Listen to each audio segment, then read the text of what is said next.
So with the new clinic here, you're finally in it after years of trying to make this happen. You had COVID, you had hurricane after hurricane. Yes. You had issues with inventory, supplies, costs increasing dramatically. Goodness. I mean, it was like 3 or 4 times the original cost. And so that caused us to lose our donor that was going to pay for the building to go onto the property. Right. We lost that because of the price increase and the strain on finances at that time. So it was a big loss for us. And so we had to find another way to maneuver around it and still raise enough money to open the clinic. Right. So that's kind of where we are now. So we've built the clinic. The clinic is built. The inside is almost finished. We've got some equipment needs still for some of the rooms. But other than that, it's just the outside getting done right now and meeting up to the county codes for permitting and such. And then at that point, we can be open to the general public. Okay. Now, when you open up here, what all services are you going to provide to the public? And I don't think that we've mentioned at this time what the name of the clinic is. No, You're fine. You're perfectly fine. So the name of the clinic is Snip Happens, right. And because we like those little quirky names that we have around here. But the services we intend to provide are basically all the basic services that any animal should have in order to live a full, healthy life, to get a good start on life, really. So here we're going to do spays and neuters, that's fixing males, females, cats and dogs, microchipping, vaccines, basic testing like leukemia, heartworm testing, and basic wellness.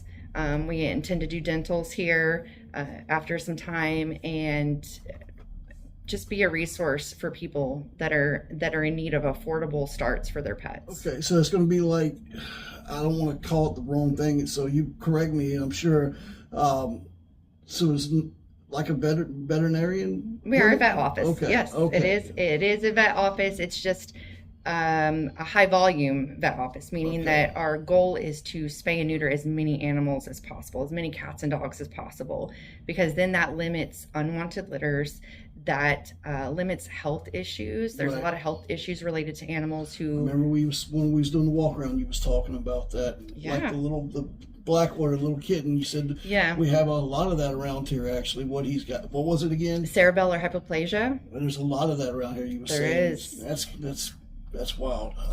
It is. We have some really odd illnesses in this area, and it's mostly due to inbreeding and overbreeding. Okay. So it's, and I know that it's more odd than other areas because we affiliate with so many national networks, and we travel and interact with other organizations from other areas. Really? And so we learn how crazy it is, the things that we do in the panhandle of Florida and our belief system about animals in the panhandle of Florida. Florida's going to Florida. Either with our animals, we're going to, go crazy with it. Good night. It's just a mindset. It really is. It's a whole mindset, and that's what we hope to achieve, is changing those mindsets, but not by beating down your door and telling you you're wrong. Right. It's by saying, hey, come hang out with us. Right. Let's make good decisions together. So it's about educating people the right way. There is a big thing, educating people right there. Yeah. Because we've mentioned this several times in this interview. The ignorance, people, they just don't know. And they don't know. We have to educate them on all these stuff right here.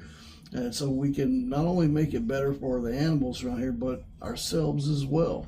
So, I mean, people, it's a big thing. I've had people show up to our door that are completely covered in flea bites all the way up their legs, the elderly people. And so they're shut-in seniors that are covered in fleas, and they think that there's no way out. They have to just get rid of their animals. Right? So simple things like offering them flea prevention. I mean, that goes... I've had a woman stand outside crying of how happy she was that I went above and beyond helping her. And I mean, she acted like I just changed her entire life. You probably did. Which to me, I was just like, I just handed her a month's worth of flea medication. So I didn't even now. Yeah, and so you don't think about those things and how much they mean to other people. But the fact that we should be able to open those conversations up, absolutely, and see what they need and see if we can provide those resources, right. Because those pets are their family too. Yes. And vice versa. They feel the same way about loss that we do. We experience this a lot. So you told me about your dog passing away, and your other dogs understanding the that. Babies, they knew it. They do. I'm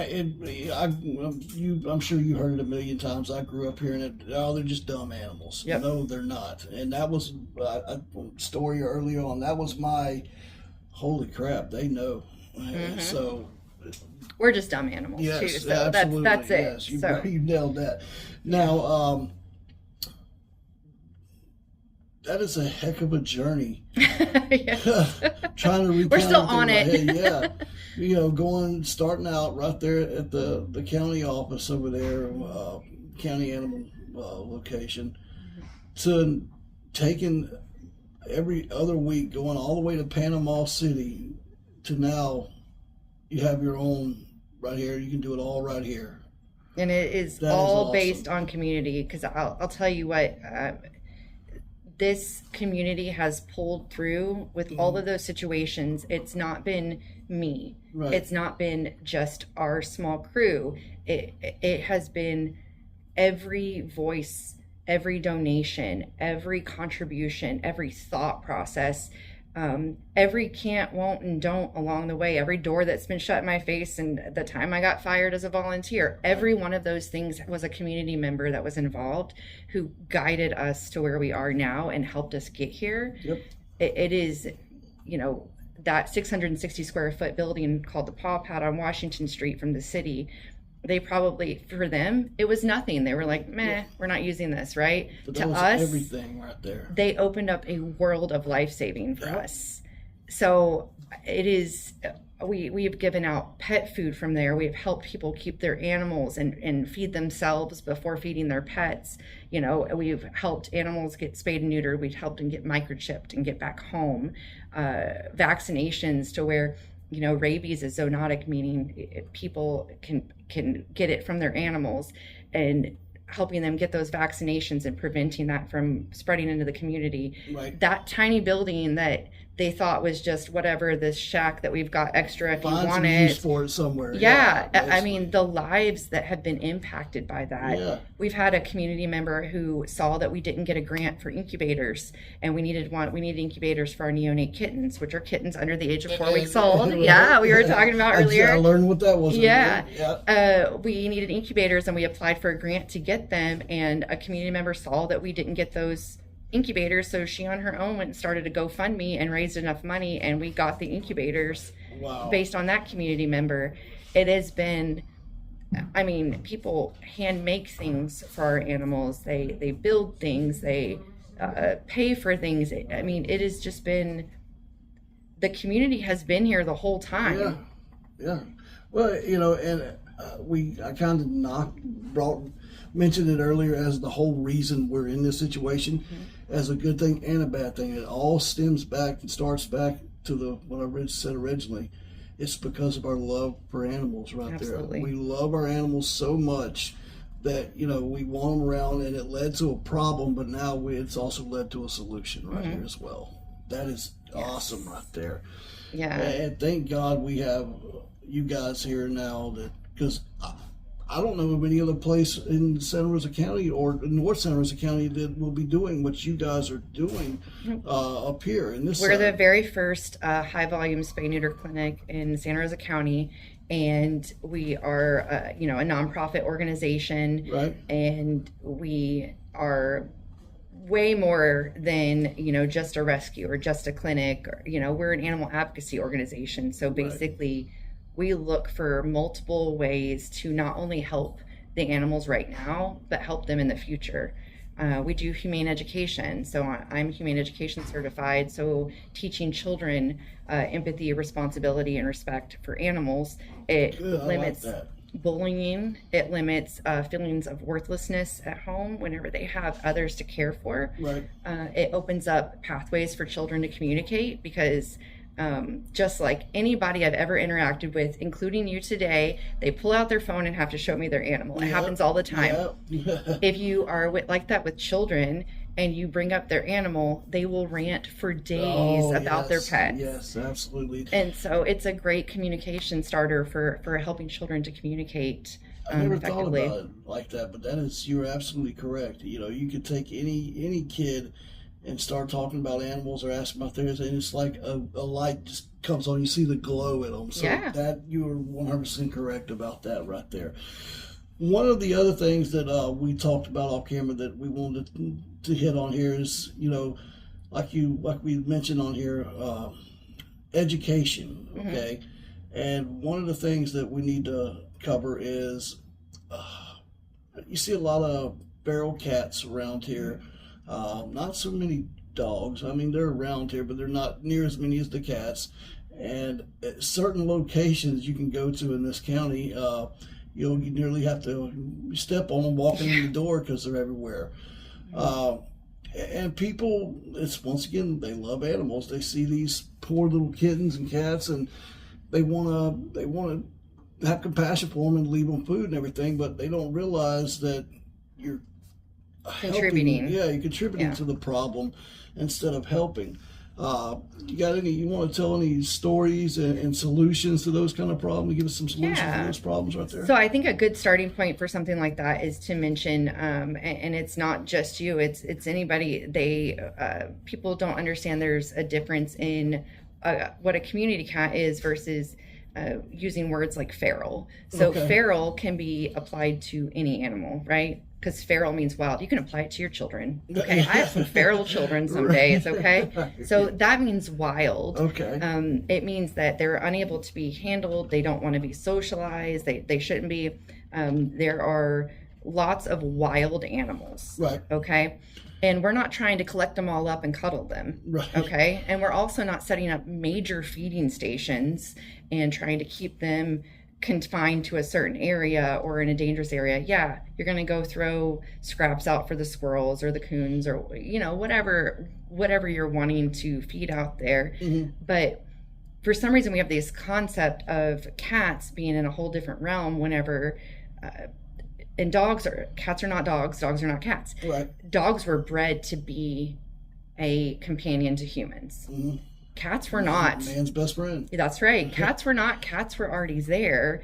And over time, they've gotten more socialized and interacting with humans and such, but they've been socialized, domesticated a lot less years than dogs have been. Okay. And so nobody's going out and mass producing these cats and dumping them into areas. Right. They're producing on their own. Right. They have instincts, natural instincts. They're wild animals if they are feral. But there are also stray cats outside. Those are ones that people have left behind or dumped, whatever. Okay. And a community cat can be a feral or a stray cat. It can have any temperament. It is just an outdoor cat. It'll have 3/8 of the left ear cut off straight across. It'll be fixed and vaccinated against rabies. That is what a community cat is. Okay. Our ordinance allows for community cats. It does not allow for anybody's outdoor cats to just roam around and do whatever it wants to do. Right. So that stipulation and using those words appropriately is a big education. Yes. Well, I'm glad you told me that, because that's the word you hear all the time. I love when people are like, "Oh, I found some feral kittens," and I'm like, right. "No, you didn't." Right. Yeah. See, so I'm glad you mentioned that. Now, the community cats, these are ones that you guys have fixed, and now they have caretakers. They're called community cats because there's not an owner. There's a community that cares for them. Okay, they that's where I was live gonna go, right in there. the community. That is their home. They are home where they're at. So if you see that ear tip, they live somewhere. They travel house to house. They're getting breakfast, lunch, and dinner, different places. They have lots of people that love them, especially if they look healthy. If they look healthy and they have that ear tip, there is somebody in that community that's caring for them. Right. Now, irresponsible is situations where we are putting these cats that is in dangerous locations, high traffic, people that would hurt them, out in the open, parking lots, things like that. I have a feeling you're going toward a few stories here, so go ahead. Yeah, so, there is a common motto called, if you feed, don't let them breed.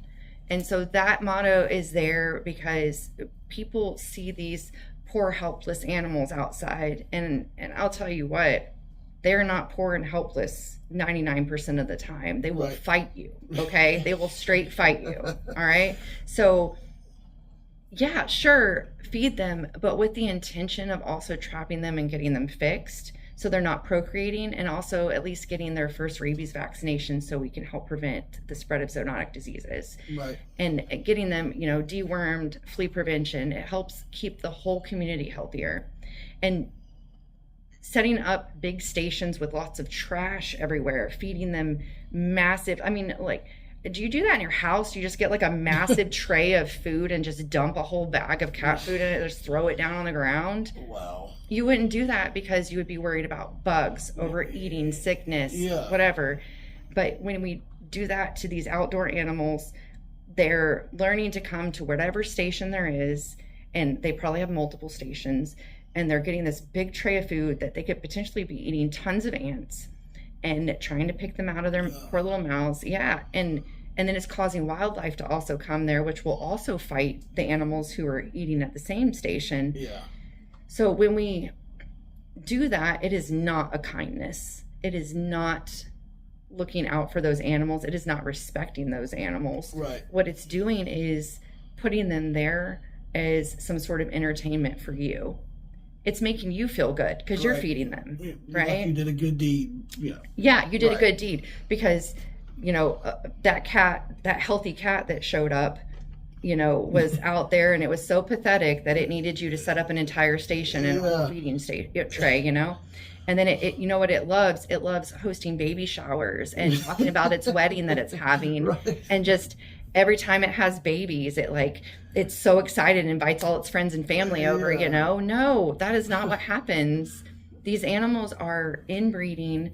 They are overbreeding. Right. And they will kill off their own family. They will put their family if they have an illness or sickness. They're instinctual wild animals at times. Mm-hmm. And so they will put off the ones that are dying, just let them suffer and die. Kittens will run out into the road. They'll get killed by wildlife out there. And and then the people who think, once they have their babies, I get them adopted out. But what about the mom? Right. Should she not matter at all? She's the one that you supposedly cared for and started feeding. So she doesn't matter because she's mass producing kittens now. Well, those kittens become cats too. And unless you are getting them all completely vetted, you're just part of the problem. Right.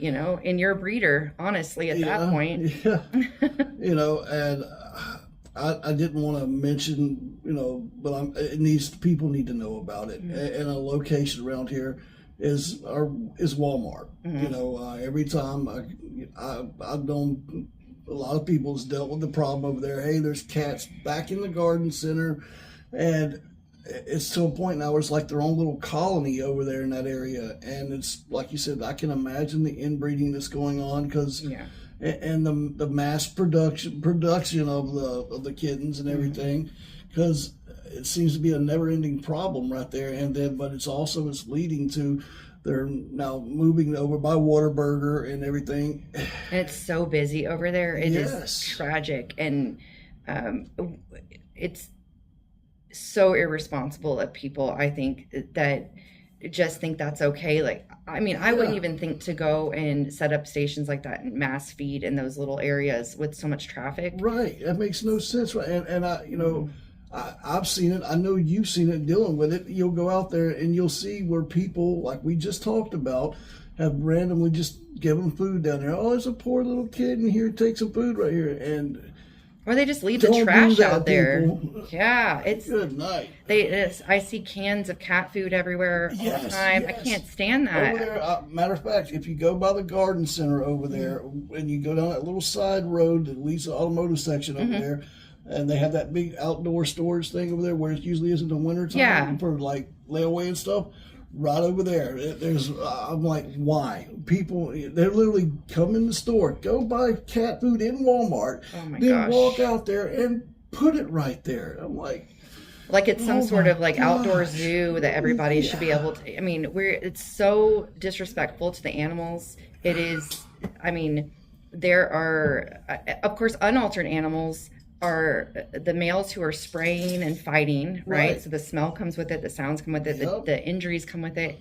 And then the females who are unaltered are just mass producing, and they can have lots of pregnancy related illnesses. They can have pyometra from not getting pregnant, so getting an infection in the uterus. And those things can only be fixed by getting them spayed. That's right there. I wanted to ask about that as well. Education, still on the subject of education. And we've all seen the TV shows in the whole the Bob Barker phrase. Oh, yes. Always get your, don't forget, get your spay and neuter. Spayed and neutered. Yes. Why is that so important to do right there? It is so important because kittens can get pregnant as early as 4 months old.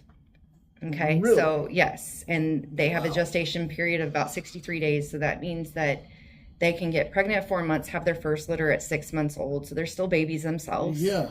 And within a week or two of giving birth, they can go right back into heat again. So you can have a pregnant mother that has 8-week-old kittens, and it just is continuous. And it is so stressful on their bodies and on their hormones. It's stressful on them finding food, because now they're creating their own colonies, and then they're inbreeding with their own colonies. And same thing for dogs, and they can get the same illnesses. Dogs can have less litters, and they could wait a little bit longer to get fixed.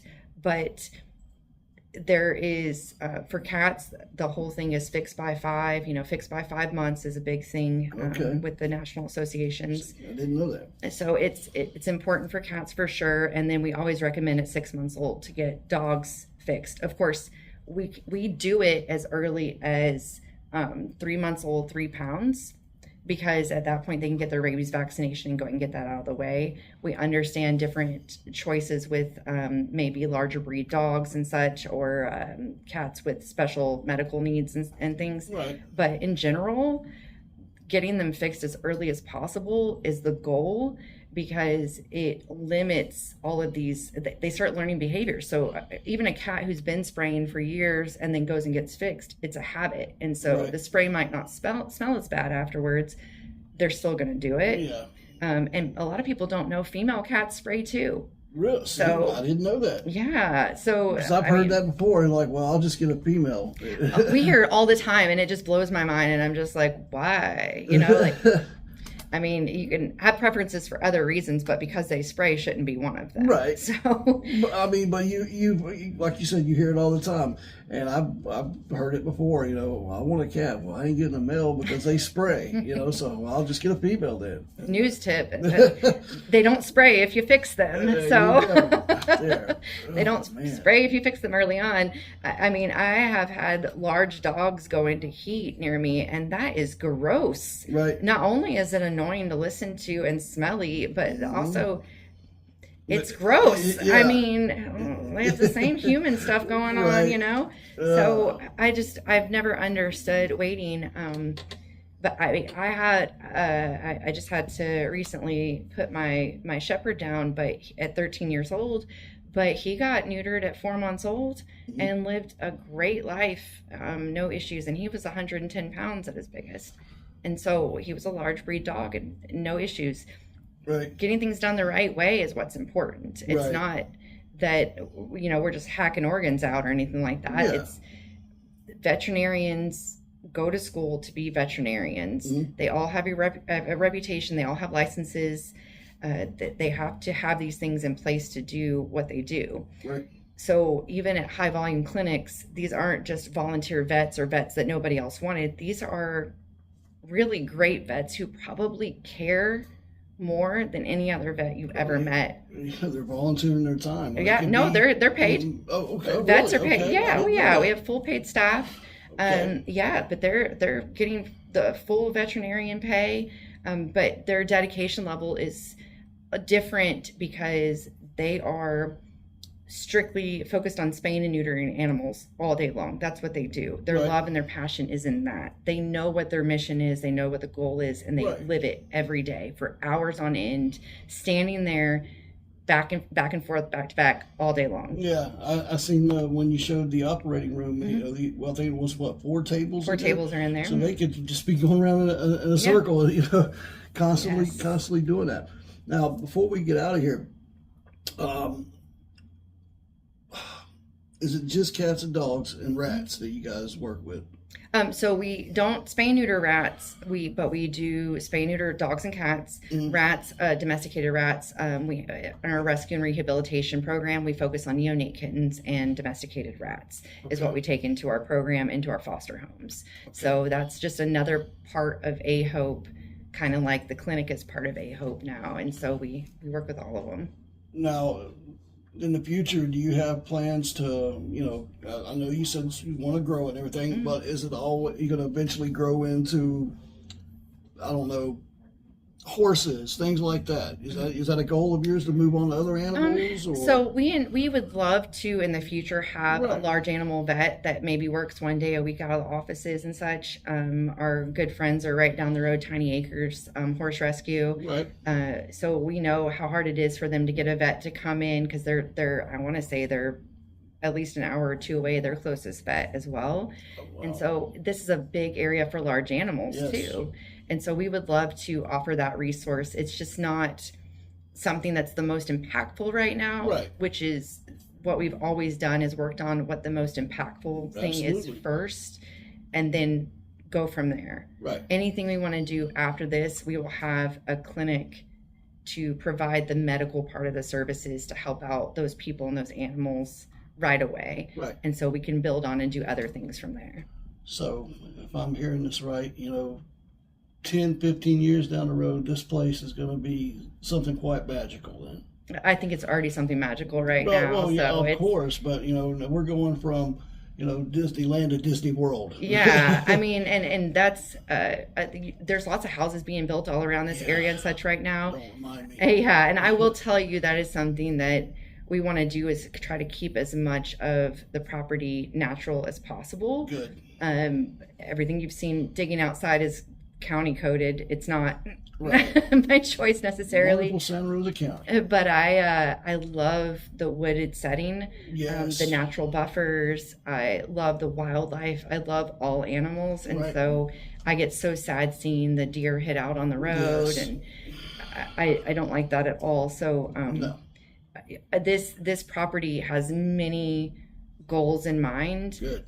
To help our community out. We definitely will be growing, of course, once properly funded and such. So that's a nonprofit struggle every day. Right. But we have many goals in mind to help out the community however we possibly can, while maintaining a natural environment. And the more that people learn about this and your operation, they're gonna hopefully want to get involved with it and help out. Now, how can folks, I've got your contact information on here, and guys, we'll post it on the video, so you can, if you want to reach out to her, you'll be able to, with any questions, comments, concerns, or whatever. Now, you said it's a non-profit, so you guys, I imagine, take donations and everything, Absolutely, yes. How would somebody go about donating? So on our website, which is ahope4src.com, on there's many ways to donate. We have an Amazon wish list, a Chewy wish list, many monthly, annually set up donation systems. You can donate to certain programs. You can volunteer your time.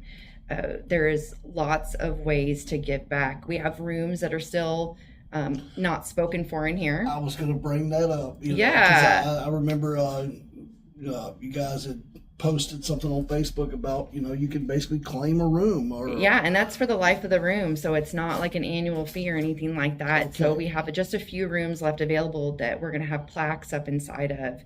And it's called our Legacy, the Legacy of Love right now. So there's each room is sponsored by someone, and they can put whatever they want on the plaque inside the room forever. That's awesome. And we've had people purchase rooms in honor of their animals, of family members, of friends, or purchase a room together as a family.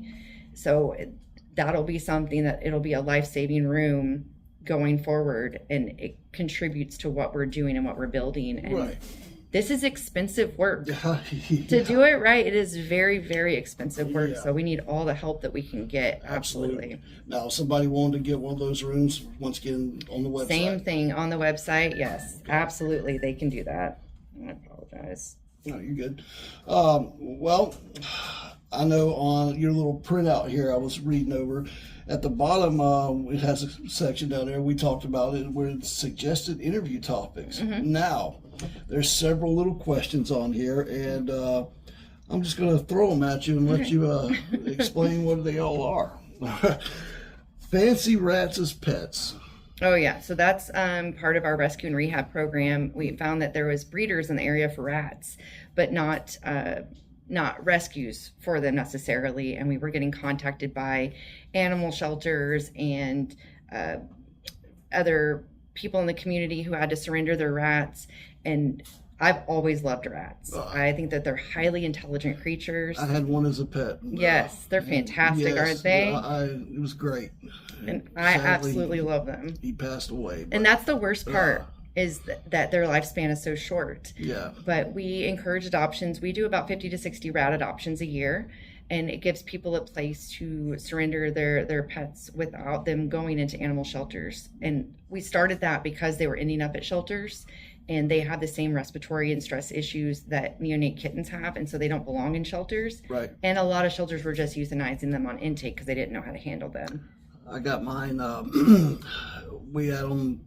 I was in elementary school and middle school, and every class or whatever had a pet rat, and it was like, anybody want them? It was like, yeah. And so I never had a rat in my life, but anyway, he came home with me and lived a couple years, and I loved him. He was a lot of fun. They're like small dogs. They're so awesome. And you would think, it's a rat. He doesn't know. They have personalities just like dogs do, very much so. Oh my goodness.